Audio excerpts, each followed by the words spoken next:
Listo, señores estudiantes. Avancemos con esta materia. El día de hoy vamos a hablar de la prueba de forma general, y luego vamos a conversar sobre las siguientes clases, las pruebas específicas, como es la documental, la testimonial, la pericial. Identifiquemos qué es la prueba. Recuerden que la prueba tiene como finalidad el convencimiento de los hechos y las circunstancias controvertidas que la parte procesal va a poner en consideración del juzgador.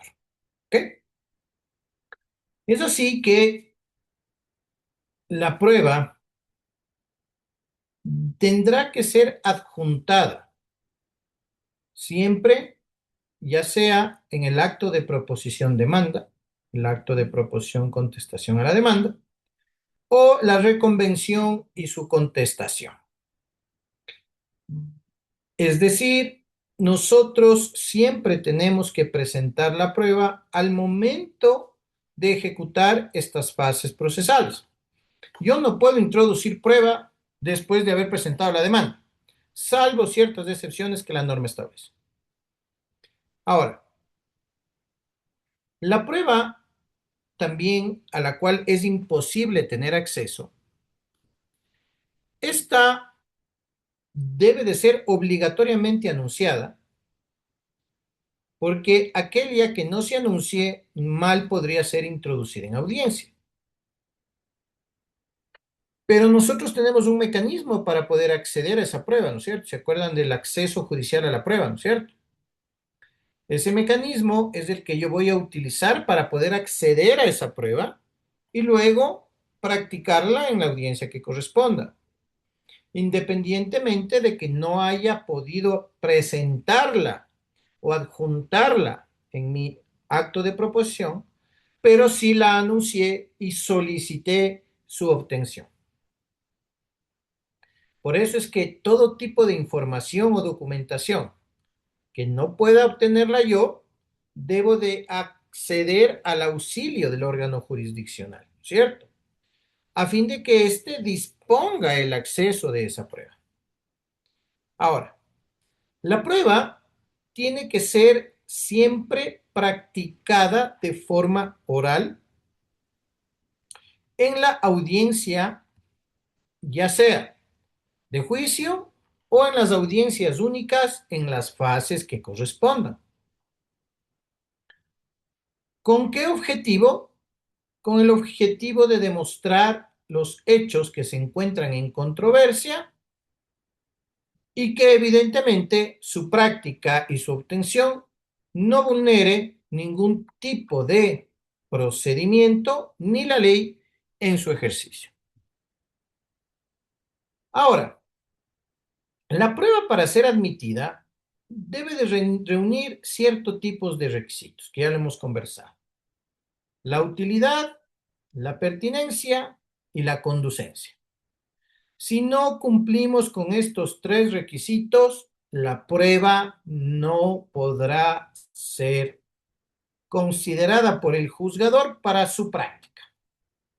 Evidentemente que el juzgador será quien determinará si la prueba es pertinente, útil y conducente. No significa que esa decisión podría ser apelable en caso de que nosotros nos encontremos en contra de ese pronunciamiento del juzgador. Pero claro, él tiene esa facultad bajo el amparo de que puede determinar que la prueba es impertinente, que la prueba es inútil y que la prueba es inconducente. O también aquella que para criterio del juzgador pudo ser obtenida con violación a la Constitución y la ley. Y ahí es cuando nosotros debemos de identificar cuándo es viable efectuar evidentemente esa oposición a la resolución del juzgador. Es necesario tomar en cuenta que carece de eficacia probatoria toda prueba que haya sido obtenido como medio de simulación, con dolo, con fuerza física, con fuerza moral o soborno. Y también es ineficaz aquella prueba actuada sin oportunidad de contradecir. Esto es fundamental, señores estudiantes, con respecto a la práctica probatoria.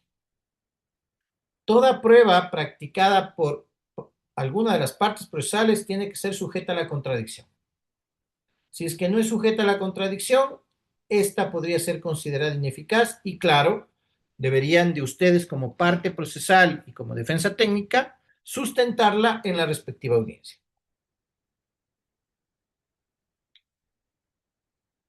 La conducencia y pertinencia de la prueba.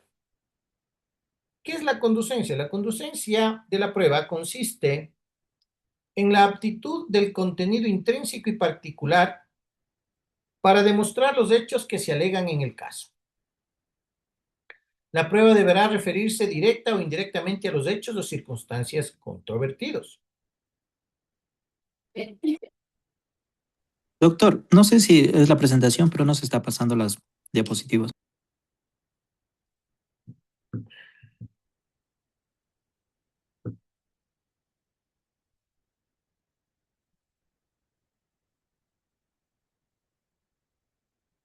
¿Ahí se está pasando? Ahí Sí, sí. doctor. Listo. Con respecto a la necesidad, esto significa que deben de probarse todos los hechos alegados por las partes, salvo aquellos que no lo requieran. Aquí puede existir cierto tipo de aplicaciones adicionales, como que se invoque la aplicación del derecho extranjero o se disienta de ella presentando la certificación de un agente diplomático sobre la autenticidad y vigencia de aquella prueba. Si es que falta un agente diplomático, no podrá solicitar el juzgador que requiera al Estado que esa prueba sea certificada vía diplomática o por vía diplomática la autenticidad y vigencia de la ley. El juzgador no puede aplicar como prueba su conocimiento propio sobre los hechos o circunstancias controvertidos. Hay ciertos hechos que no requieren ser probados, como por ejemplo los hechos afirmados por una de las partes y admitidos por la parte contraria, en la contestación a la demanda o la reconvención, o los que se determinen en la audiencia preliminar o en la segunda fase de la audiencia única. Hechos imposibles, hechos notorios o públicamente evidentes, o hechos que la ley presume de derecho. Con respecto a la valoración de la prueba, para que las pruebas sean apreciadas por el juzgador deberán ser solicitadas, practicadas e incorporadas en los términos que la norma establece. La prueba debe ser considerada y apreciada en conjunto, de acuerdo con las reglas de la sana crítica, dejando a salvo las solemnidades prescritas en la ley sustantiva para la existencia o validez de ciertos actos. Algo obligatorio que tiene que hacer el juzgador es tener la obligación de expresar en su resolución la valoración de todas las pruebas que le hayan servido para justificar su decisión. Por eso es que la prueba tiene que ser considerada y apreciada en su conjunto, no de forma individual. Y eso es importante que ustedes lo tomen en cuenta al momento de obtener una resolución. Las partes tienen derecho a conocer oportunamente las pruebas que se van a practicar y poder oponerse de manera fundamentada y poder contradecirla. Aquí hay ciertas particularidades, señores estudiantes. Primero, para que yo pueda conocer la prueba oportuna, no es que voy a ir a la audiencia y en la audiencia recién me pongo a ver el documento, a ver qué es que ha puesto el actor con respecto a su argumentación y cómo la puede probar.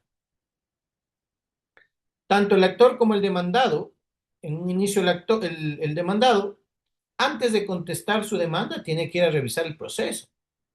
tiene que revisar qué prueba es la que está sustentando esa demanda. Y sobre eso armar su contestación a la demanda y también armar su carga probatoria. Situación que, claro, posteriormente el propio actor podrá hacerlo al momento en que, podrá verificar, me refiero, podrá verificar la prueba del demandado al momento en que presente su contestación a la demanda. Por eso el tema de la contradicción es fundamental y no se tiene que improvisar, señores estudiantes. La improvisación de la carga probatoria es lo peor que ustedes pueden hacer porque eso significa que no prepararon el juicio. Y la única manera de preparar adecuadamente el juicio es yendo a revisar qué prueba está presentando, ya sea el actor, ya sea el demandado. Y sobre eso ejercer su derecho a la contradicción. Porque si no, ¿cómo evidencian falencias? Ejemplo de un informe pericial. ¿Cómo identifican si es que ese informe fue debidamente elaborado? Si no tiene cierto tipo de indicios de parcialidad. Si cumple con los requisitos de su presentación, estructuración, conforme el reglamento de informes periciales emitido por Consejo de la Judicatura. Es decir, hay muchos parámetros que ustedes tienen que tenerlos claros al momento de la contradicción de la prueba. También hay una figura que se conoce como la prueba nueva. Y esta prueba nueva se podrá solicitar prueba que no ha sido anunciada en la demanda, contestación, reconvención o contestación a la reconvención, antes de la convocatoria de audiencia de juicio única, pero siempre y cuando ésta se acredite que no fue de conocimiento de la parte procesal a la que beneficia o que, de haberla conocido, no pudo disponer de la misma. Si es que existe esta prueba nueva, que como les dije en un inicio, si es que no se presenta la prueba, no puede incorporar después, salvo excepción, esta es la excepción.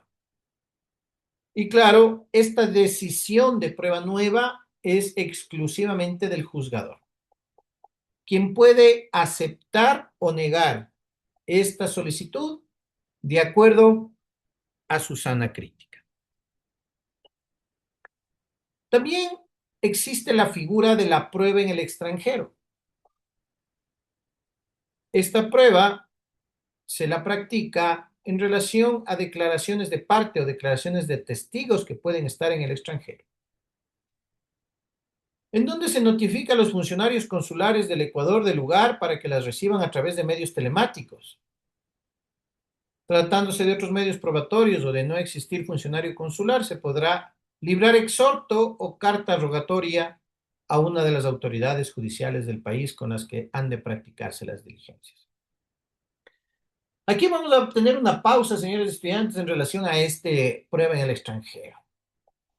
Creo que ahora con la práctica o el uso o la forma de manejo de las audiencias y cuando se solicita la práctica de prueba telemática, por ejemplo, testimonial, creo que el ejercicio de la función judicial ha evitado la celebración de este procedimiento. Que ojo, ¿no? No significa que alguien podría impugnarlo. ¿Y a quién me refiero con esto?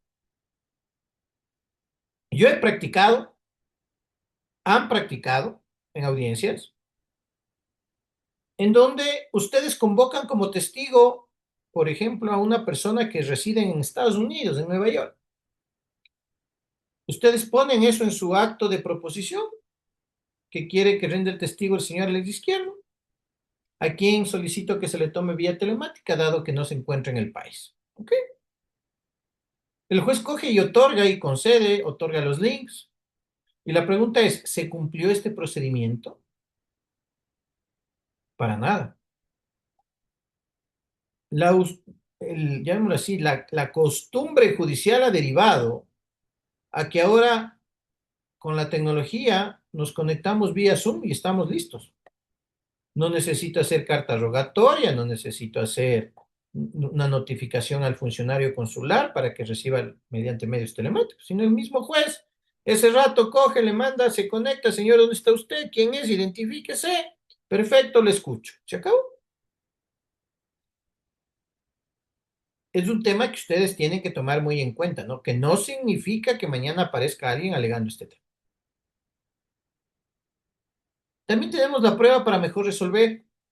Esta prueba es una prueba excepcional que se ordena de oficio y que debe de tener una constancia expresa del por qué el juzgador ha decidido su práctica con el objetivo de establecer a criterio de él el esclarecimiento de los hechos controvertidos. De ser el caso, esta audiencia podría suspenderse por hasta 15 días hasta que se practique esta prueba por mejor resolver. No es una prueba que yo alegue o que yo pida como parte procesal. No es que yo digo, ay, es que me olvidé, pidámosle al juez que pida como prueba para mejor resolver que él la practique porque yo me olvidé de presentar. Esto es una decisión exclusiva del juzgador y que nace en razón de que tenga inconsistencias en el ejercicio de su decisión y que necesita tener mayores elementos de convicción que le permita esclarecer el hecho.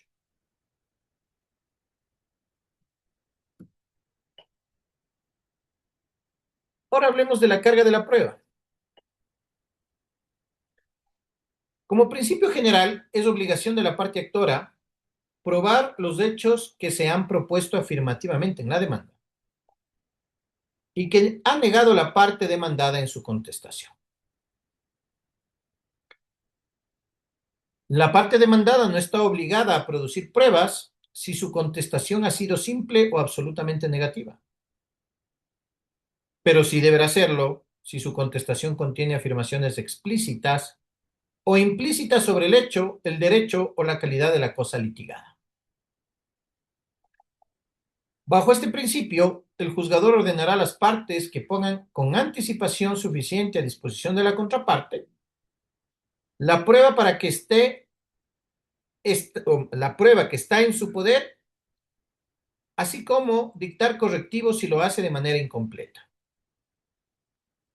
Los medios de prueba anunciados y aquellos que fueron solicitados con auxilio judicial siempre tendrán que estar incorporados en el proceso antes de la audiencia preliminar o única. En caso de niños, niñas y adolescentes, en materia de familia y laboral, el juzgador la hará de oficio antes de la audiencia única. En relación a la materia de familia, la prueba de ingresos del obligado por alimentos siempre recaerá en el demandado para efectos de disponer el cálculo de la pensión alimenticia mínima. Algo interesante en materia ambiental, la carga de la prueba sobre la existencia del daño potencial recaerá sobre el gestor de la actividad o del demandado.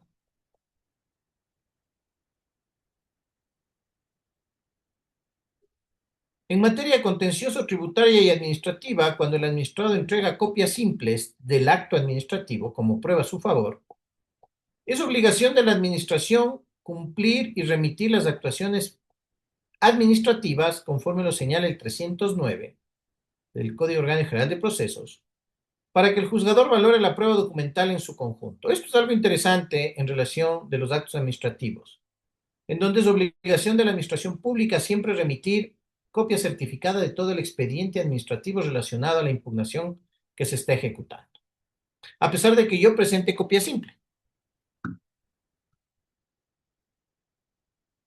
Finalmente, la utilización de la prueba se relaciona a que la prueba practicada válidamente en un proceso podrá incorporarse en otro en copia certificada para que para que su apreciación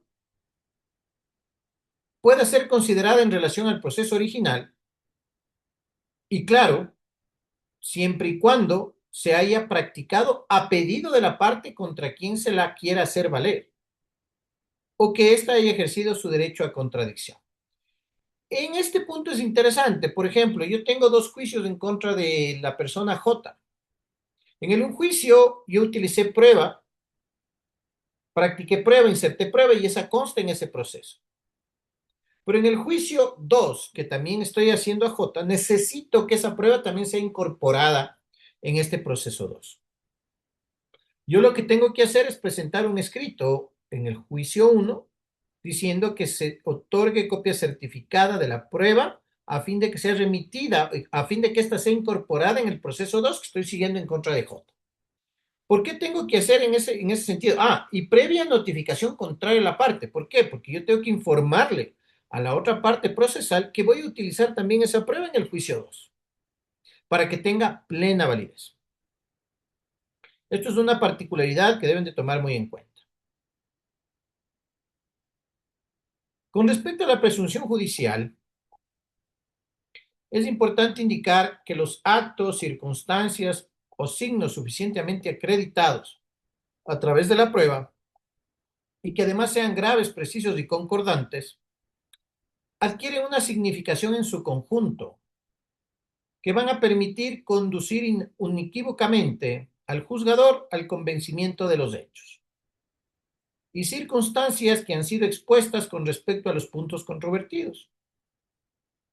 Es así que el juzgador puede resolver la controversia sobre base en esas conclusiones que se constituyen la presunción judicial.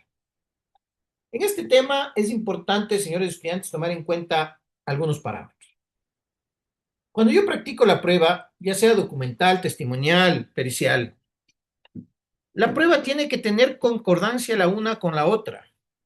Yo lo que tengo que hacer es una estructuración, un armaje de prueba que me permita que la una vaya supliendo la otra y en ese sentido lleguemos a establecer un adecuado convencimiento, un adecuado elemento de convicción para que el juzgador tome en cuenta mi prueba en su conjunto y le genere una adecuada presunción judicial de la práctica probatoria que yo he celebrado. Por eso hacer, ejemplo, una prueba de un documento que no tiene relación con el testigo no me sirve de nada, porque entre las dos no son congruentes. Y ahí es en donde nosotros debemos de saber cómo estructurar nuestra carga probatoria para justamente proceder en el sentido que nos corresponda y llegar a establecer justamente este esquema de que la prueba tiene que ser concordante en el sentido de que pueda establecerse una estructuración adecuada y que el juez pueda llegar a un adecuado convencimiento bajo esta presunción judicial. Finalmente, tomemos en cuenta el tema de sanciones que pueden generarse cuando las alegaciones de falsedad que se decida contra quien la propuso, el juez podrá sancionar de mala fe y deslealtad procesal esta actuación de una de las partes procesales. Igual sanción podrá aplicarse a la parte que presentó prueba cuando en el proceso se ha logrado justificar esa falsedad. Es decir, yo no me puedo sentar ante un juez y decir, señor juez, ese documento es falso. A ver, doctor, dígame y susténteme la falsedad. Es que yo pienso que la firma no es de mi cliente. No, es que usted no puede decir eso. Usted no puede alegar algo si no lo puede probar. Usted tendría que venir acá con una declaratoria penal, sentencia penal que acredite que esa firma ha sido falsificada. Caso contrario, usted está haciendo un acto de mala fe procesal, está actuando con deslealtad y yo le puedo sancionar. ¿Ok? Por eso es un tema de mucho cuidado que a veces los abogados, por, no sé, podemos ser por su actuación deliberante, pueden decir cualquier comentario que podría tener una consecuencia jurídica. Y claro, para que eso se dé, debemos de nosotros como profesionales estar atentos, de escuchar qué es lo que dice, qué es lo que está manifestando en relación a la prueba, para sobre eso luego poder argumentar en la fase de la contradicción. Por eso es fundamental, señores estudiantes, aquí en estas instancias, entender cómo funciona la estructura, porque luego en la práctica yo debo de tener todo esto en mi cabeza y saber cómo actuar. Porque no es cuestión de aventurarme a la audiencia y ojalá Diosito me ayude, veamos qué pasa, ya para pruebas que voy a hacer, ahí he de ganar, espero. Así no funciona. Preguntas con respecto a la prueba, señores estudiantes.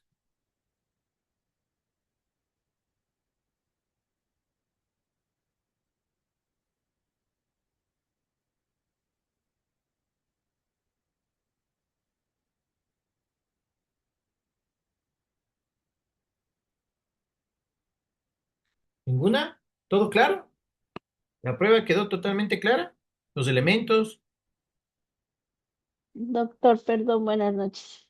Buenas noches. Sí, si yo, por ejemplo, en este caso, si yo hiciera la concordancia que usted me dice que para no actuar de mala fe, si yo ya llevo preparado todo eso, todo ese proceso, yo puedo tranquilamente presentarle eso ahí, haberle hecho el peritaje de la firma o el del documento y todo eso, yo puedo presentar, o sea, siguiendo los pasos que usted nos acaba de explicar.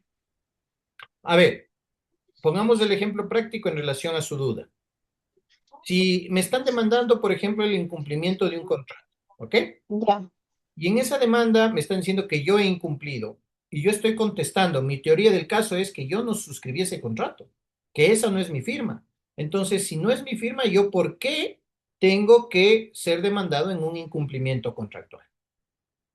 Para yo poder armar esa lógica, evidentemente debo de tener el contrato y ese contrato tiene que hacerse, o a ese contrato tiene que hacerse una pericia en la cual se determine si es que esa firma me corresponde a mí. Entonces, cuando yo conteste la demanda, yo ya tengo que incorporar ese informe pericial o solicitarlo, anunciarlo, si es que por los tiempos se me complicó hacerlo antes, anunciarlo y solicitarle al juez que se ejecute la práctica de ese informe pericial para poner en duda la validez de esa prueba. Y claro, si es que del resultado del informe se evidencia que no es mi firma, ahí sí puedo alegar que ese documento, bajo un informe pericial acreditado, no corresponde a mi firma. Y por ende, mal podría existir un incumplimiento contractual. Pero también se puede dar la otra figura, en el cual exista un acto penal en el cual se determine que yo he denunciado una falsificación de firma sobre ese documento, por ejemplo, y que se esté resolviendo también en el ámbito penal, o que ya se resolvió y que tenga una sentencia ejecutoriada penal que determina una falsificación de firma.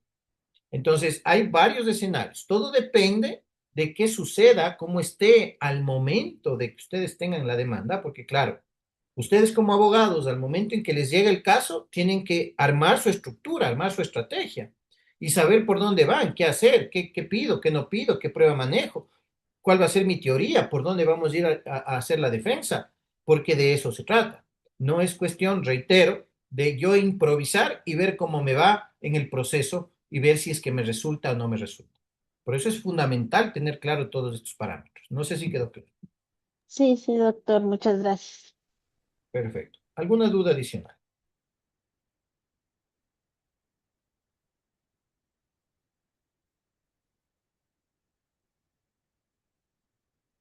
¿Ninguna? ¿Todo claro?